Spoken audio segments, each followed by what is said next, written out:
এই ফোনটার সমস্যা হচ্ছে রিস্টার্ট করে।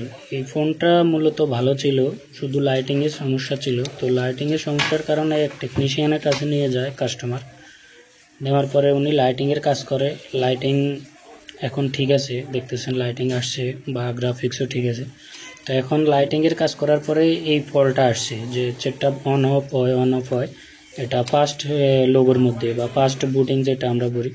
তো ফার্স্ট বুটে সেটটা অন অফ হয়। তো আমি যেহেতু উনি লাইটিংয়ের কাজ করছে, তো আমি লাইটিং সেকশনে সবগুলা ক্যাপাসিটর আমি চেক করে দেখলাম, কোথাও কোনো শর্টিং নাই। তো লাইটিং সেকশন তো পুরোটাই ওকে। এখান থেকে একটা ক্যাপাসিটর রিমুভ করে দেওয়া হয়েছে শর্টিংয়ের কারণে, সে আমার বলছিল। তো আমি যখন এখানে ভালো করে চেক করি পাশে অডিও আইসিটা, তো আমি অডিও আইসির আশেপাশে যখন চেক করি, তো একটা ক্যাপাসিটার আমাকে লো জিয়ার দেখাচ্ছিল, একেবারে লো জিয়ার। তো এখানে একবারে কম রিডিং আসতেছে। তো এটা আমি সন্দেহ হচ্ছিল যে এটা অডিও আইসিটা থেকে শর্টিং হয়ে গেছে। তো এখানে ওই যে ডিএমডিপির যে জিনা ডায়েটগুলো ছিল সেগুলো সে ফালাই দিয়েছে। তো আমি অডিও আইসিটাকে রিমুভ করার পরে আমি একবার শর্টিং চেক করলাম। শর্টিং চেক করার পরে দেখলাম যে শর্টিং চলে গেছে, মানে যে লো জিয়ার থাকার কথা সেখানে 500 কত জিয়ার চলে আসছে। তো আসার পরে আমি অডিও আইসিটাকে পুনরায় রিভোল করলাম। রিভোল করার পরে লাগাইলাম, কিন্তু এই ফাঁকে যে টেকনিশিয়ান লাইটিংয়ের কাজ করছিল সে এই অটো রিস্টার্টের জন্য সিপিইউটাও রিভোল করছে এবং পাওয়ার আইসিটাও রিভোল করছে। আরও অনেক কিছু দেখা হয়েছে। তো পাওয়ার সুইচ বা ওই যে পাওয়ার আইসি রিভোল করা হয়েছে, সিপিইউটাও রিভোল করা হয়েছে। তো আমি অডিও আইসিটাকে ভালো করে পরিষ্কার করে নিই। পরিষ্কার করে নেওয়ার পরে আমি রিভোল করি।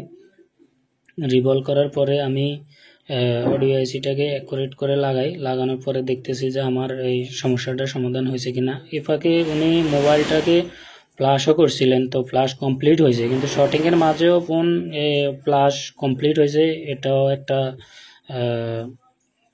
ভালো বিষয়। তো আমি অডিও আইসিটাকে রিভলভ করলাম। রিভলভ করার পরে এটাকে ক্লিন করে বোর্ডে লাগানোর পরে আমার সমস্যাটা সমাধান হয়েছে। তো এই যে কিছু কিছু মিস্টেক আছে যারা টেকনিশিয়ান ভাইরা করেন, কিন্তু এই একটার জন্য অন্যটা ফল্টই আসে, কিন্তু তারপর বুঝতে পারে না যে এটা আসলে বিষয়টা কেন হয়েছে। তো উনি হ্যান্ড স্কিলে মোটামুটি দক্ষ, যে পাওয়ার আইসিটাও রিভলভ করা হয়েছে, সিপিইউটাও রিভলভ করা হয়েছে, সেটা এখনও সম্পূর্ণ চলতেছে। তো মূলত রিস্টার্টিং প্রবলেমটা এই অডিও আইসি থেকেই ছিল।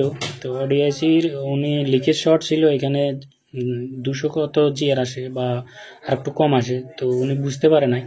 তো আমি এটাকে ভালো করে চেক করার পরে এই লিকেজ শর্টিংটা আমার কাছে ধরা করার পরে আমি অডিও আইসিটা রিমুভ করার পরে দেখি যে শর্টিং নাই। এখন অডিও আইসিটা আমি লাগানোর পরে আমার যেই সেটটা রান হওয়ার কথা এই 127 12, তো এটা অলরেডি ওকে হয়েছে। তো আমি দেখাতেছি যে আমার ফোনটা সত্যিকারে চালু হয়েছে। আইসিটা লাগানোর পরে আপনারা দেখতে পাবেন যে আমার সম্পূর্ণ কাজটা হয়ে গেছে। কিন্তু এর পূর্বে যে টেকনিশিয়ান উনি ভালো করে দেখছে, আরও কোথায় দেখাইছে যে এই ফল্ট আসলে বুঝে আসে নাই।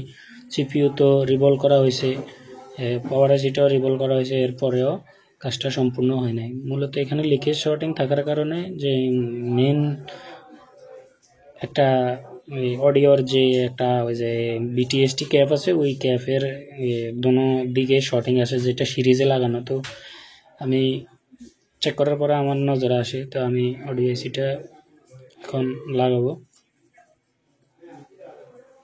তো লাগানোর পরেই যে ফোনটা কমপ্লিটলি চালু হয় এটা আমি দেখাবো, এবং কি টাচও ওয়ার্ক করে বা এভরিথিং ওকে। তো এখানে এফআরপি লাগানো ছিল, এফআরপি লক আছে, তো সেটা ওনার দায়িত্বে, উনি এটাকে রিমুভ করে নেবে।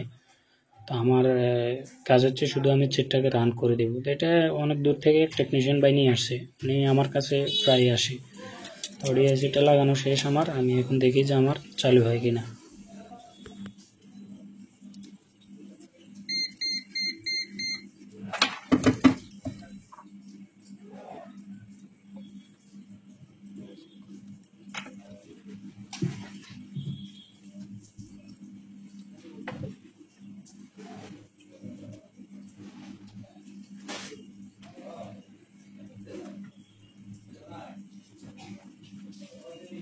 ধরে রে